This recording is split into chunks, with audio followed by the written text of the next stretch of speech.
Hello. In today's video, we are going to take a look at the game between Boris Spassky and Robert James Fischer. The game was played in 1992,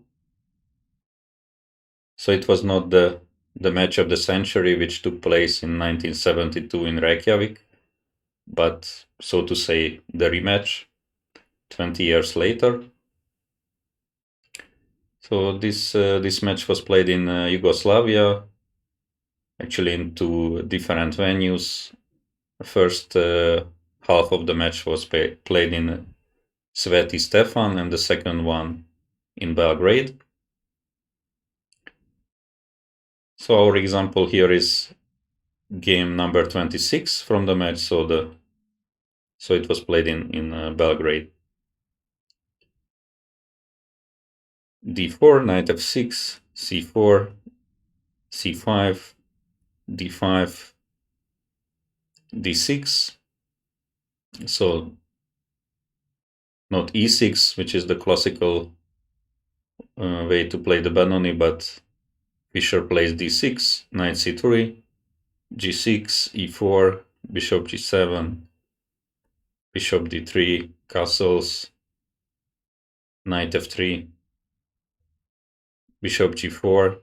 There is also an option for white to avoid this bishop g4 ideas, but it allows some different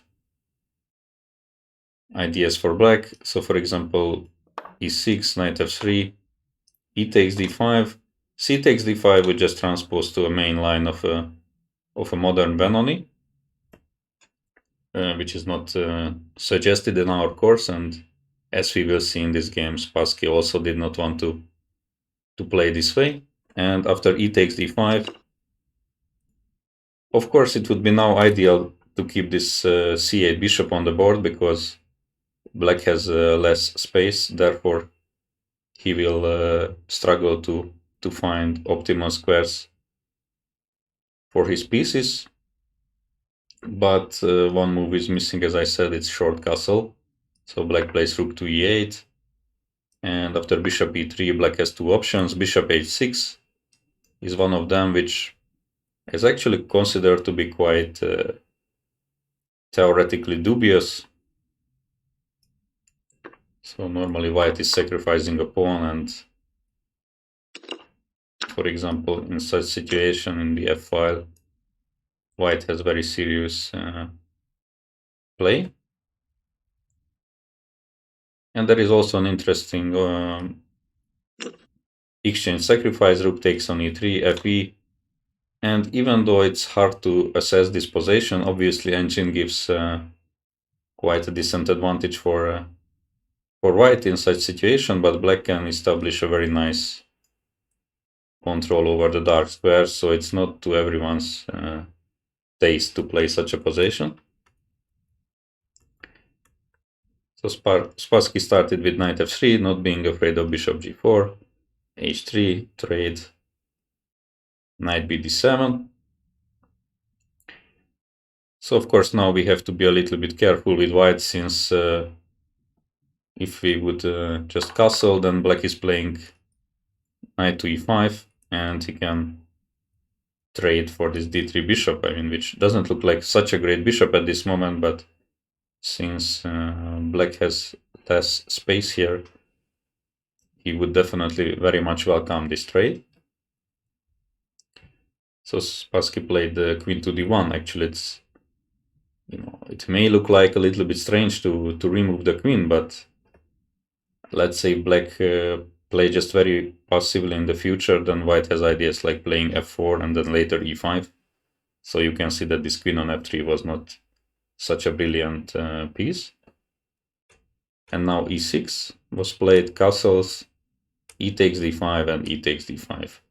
So c takes d5 would have led to a classical Benoni type of game, where black is going to play on the queen side with such ideas like a6, b5, or queen c7 and c4.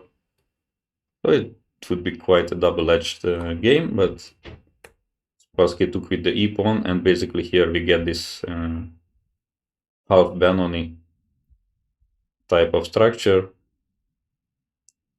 It's rather passive for black, but he managed to trade it his c8 bishop and has only one weakness for the moment, the d6 pawn. So it's passive, but also solid. So for us, it's interesting for two reasons. I mean, when I say us, it means ambitious chess improvers and players who own that course. But even if you don't own that course, I mean, that structure is very typical, and there is a lot to learn. So first of all, we can exactly get this position from the move order this game featured. So from this early d6 and then later e6 type of Benoni. But I will show you that even if the game starts as a classical King's Indian, like g6, knight c3, bishop g7, e4, d6, bishop e2, castles, bishop g5 is our recommendation in the course. And here, for example, if c5, then d5, e6, queen d2, e takes d5. Of course, we again take with the e pawn, so we don't want this c takes d5. We will have another setup against the Benoni, which I will show in a later video. So e takes on d5. Let's say black plays rook e8, knight f3, bishop g4, castles, bishop f3, and knight d7. So the position is not exactly the same, but basically it's a slow position. So if one or two pieces are in different squares, it will not change the strategy for either side. So we can get this type of position from two different openings. So let's go back to our game. E takes d5. Knight e8 was played in the game. Knight is going to c7. That's one of the idea of the move, to support a6 b5 idea, and also it goes away from the f pawn. So black has also ideas to push this pawn maybe even to f4. Maybe a little bit more natural looking move is rook e8, but actually it does not so much. Bishop d2 a6. Normally on a6 we react with a4, so we don't want to allow black any type of activity with this pawn sacrifice of b5. So we just prevent it, rook e7 and queen c2. And white has a very safe and nice advantage here. So knight e8, bishop d2. And Fischer played knight e5 here. He could have played knight c7, but still just queen c2 changes nothing. So knight e5 was played, bishop e2, obviously not giving the pair of bishops. And now f5. So now white has to be really alert, because black wants to play f4. And even though it gives up the e4 square, that's true, but it also stabilizes this knight on e5, and that would be a huge piece for black. And also with that space advantage on the king side, he can really try to create some havoc on the king side. So it's better to prevent it, and f4 was played very correctly. Knight f7, forcing back the knight. And now a highly instructive move was played by Spassky. And maybe this is a good moment to talk about the general strategy for white in this type of half Benoni structures. So in general, what white wants to do is to trade the heavy pieces, so both rooks and queens, and keep all the minor pieces on the board, and then start pushing on the king side. And since especially these knights are struggling very much, it will be very hard to defend that endgame. So if you just imagine such position without the heavy pieces. So basically black will have 0 counterplay, and he will just have to wait, which is very difficult already, and again white can pose a lot of problems. And let's not forget about this bishop on g7, which, you know, it looks like an active piece, but once white even plays b3, it will be a completely empty diagonal. So it's also not such a great defender. So in this position, Spassky played g4. So it may look like a surprising move, but basically he's just already starting this operation, which is normally delayed till the endgame. However, he has no reason to wait with it. It can also very seriously restrict black's position if this pawn reaches g5, and it will. So that's the idea. And you know, even though we push a pawn in front of our king, it's, you know, highly unlikely that those pieces are going to deliver a checkmating attack. So for example, if the queen would come to h4, then we can just play king g2. And if knight f6, then bishop e1 is already winning serious material, because if queen goes back to h6, then we just have g5. So this doesn't work. If black includes fg, hg, queen h4, it also doesn't help that much. The king covers everything, and you know, the queen is just doing absolutely nothing here. So it's also not really good. I also looked at g5, like trying to really open up things, but as we will see, so now white activates the bishop. So suddenly this diagonal is really good because of this g6 pawn disappeared, and after g takes on f4, bishop f4, fg, queen g4, it's actually black's king, which is very, very weak. So this type of play also doesn't work. So Fischer played knight h6. Spassky calmly played king g2. g5 was already possible here. He just played king g2, knight c7, and g5. So forcing back the knight to f7. So basically the king side is kind of fixed, so there is no play there for black, and for the endgame it already looks really nice for white. So now rook b1. Again, a nice prophylactic move, just going out from the long diagonal. Now moving the pawn to b3 is possible. Bishop played rook e8. Also just playing bishop d3. No, just absolutely not giving anything for black. We can say that now black has the open file. I mean, but what is open file if all the entry squares are very nicely covered? Basically, the rook cannot go anywhere, just to e7. So it's nothing. Rook b8, h4. So this idea of playing h5 is coming. Black played a6, and normally,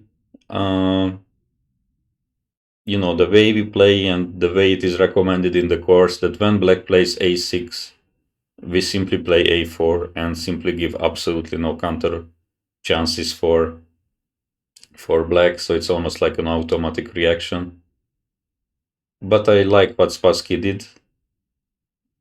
He said that, okay, even if b5 happens, I mean, it's absolutely nothing of a threat, so he doesn't have to block, I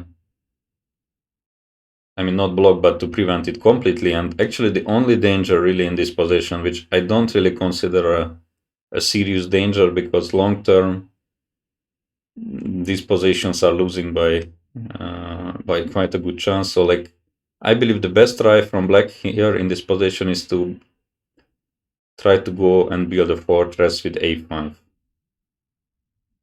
So let's say h5, knight a6, and here just nice move rook c1. Basically after knight before we play bishop b1, keep all of the minor pieces. So don't forget that is one of our major goals, to keep all the minor pieces. I mean, this bishop doesn't look good at this moment, but it can be a winning piece by sacrificing on f5 later on in the game. So and this knight, you know, like visually can look very good, but actually what it's doing, it's not doing that much. It cannot go forward. It's basically like completely empty outpost for black. So a4 was also good, I believe, but what Spassky did with queen c2 is also very smart, in my opinion. So b5 was played and b3. So in this way, he's keeping the option of also winning the game on the queen side. So even if black plays b4 at some moment, white will have the chance to break or open the a5 with a3. So black cannot completely close it. Rook b7 was played in the game. Rook e1. Exchanging heavy pieces again is part of the strategy. Rook takes on e1, rook e1, queen b8. So Fischer is really desperately trying to create something, but it's very, very difficult. So now he has some ideas like taking on c4, and if the pawn recaptured, then maybe on b2 the rook can enter. So that's his idea, and Spassky simply played bishop c1, just absolutely not bothering about anything, simply covering the b2 square so he can take back on c4 with the pawn. Actually, the position is already so good and the white pieces are so active that it was immediately possible to play h5. Since normally, once again, on c4 we want to take back with the pawn, but here bishop c4 is possible.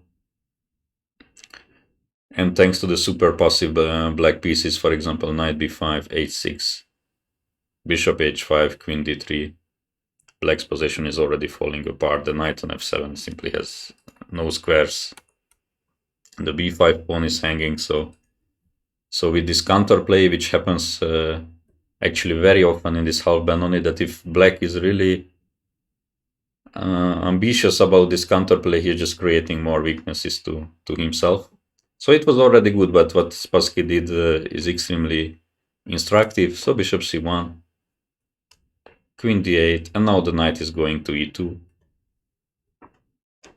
So how we are going to win this game? I mean, most likely it will have to be a piece sacrifice on f5, and you know, black's position is going to fall apart once those pawns are going to march there.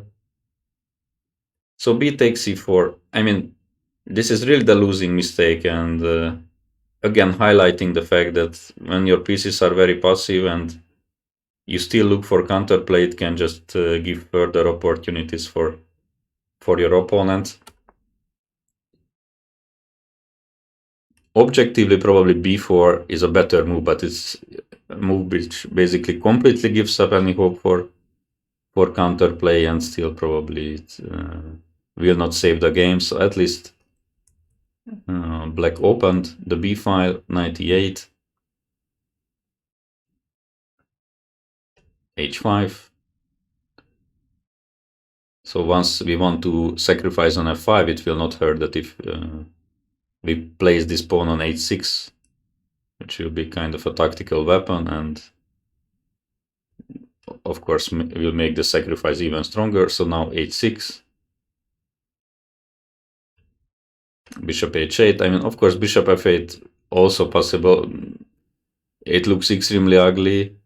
Bishop b2 is winning here, but black has some sort of ideas like bishop takes h6 or knight g5 to sacrifice a piece and maybe to create something against the white king. It's nothing computer easily defends, but at the same time, I really like the suggestion of the engine is just to play rook h1. not allowing any sacrifice, and then bishop b2, queen c3 is coming, and it's pretty much over. So bishop h8, bishop d2, rook b7, again trying to come to b2, but as we know by now, trading heavy pieces is also extremely nice for white. So rook b1 is simply good, queen b8, knight g3, so knight is arriving, getting ready to take on f5, rook b1, and also queen trade. So this is basically the absolute dream, and Spassky managed to do it against Bobby Fischer. Absolute textbook play from white. Bishop b2, king f3, king f8, king e2, and this is the additional thing which actually black. So let's say if we imagine pawns on b3 and b7, it would be not so easy for the king to enter like this. So there is the additional weakness on a6, which makes the position completely hopeless. Knight h8 was played, looks very bad, but the king cannot even go to e7 right now, because knight takes on f5, gf, and bishop f5 is going to take the third pawn, and 3 pawns are going to promote there quite easily. So knight h8, king b1, king e7, king c2, bishop d4, king b3, following the plan. And bishop f2 was played. It is pretty much forcing even knight takes f5. I mean, if we want to look for a slight inaccuracy in Spassky's play, maybe this is the moment. I mean, he played knight h1, which is, maybe he just wanted to repeat the position. So like knight h1, bishop d4, and then back to g3, and then sacrifice.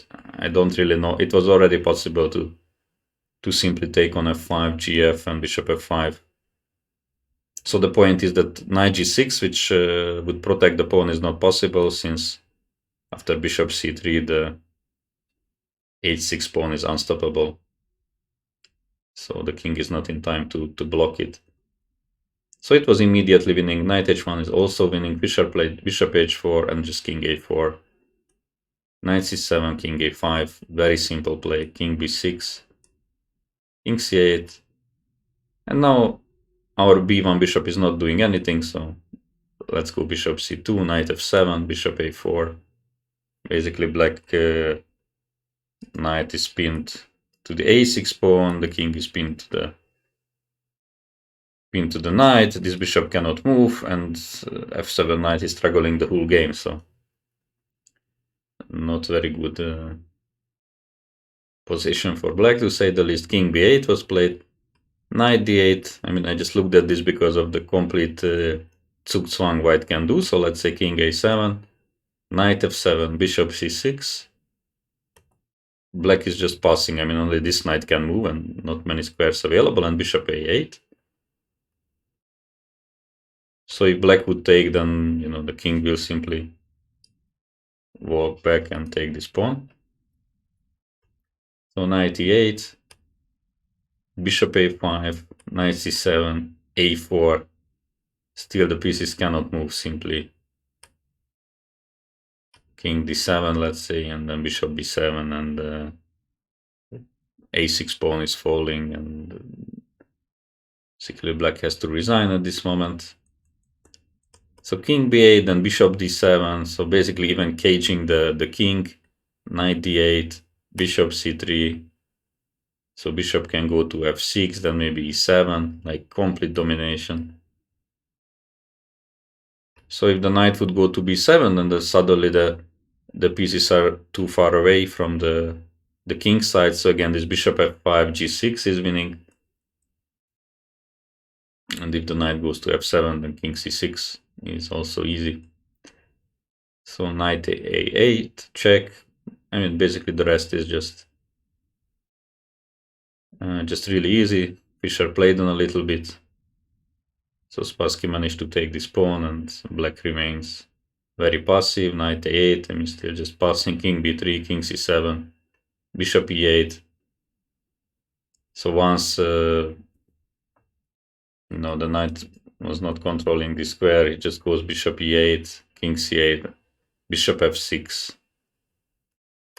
knight c7, and now bishop g6 finally.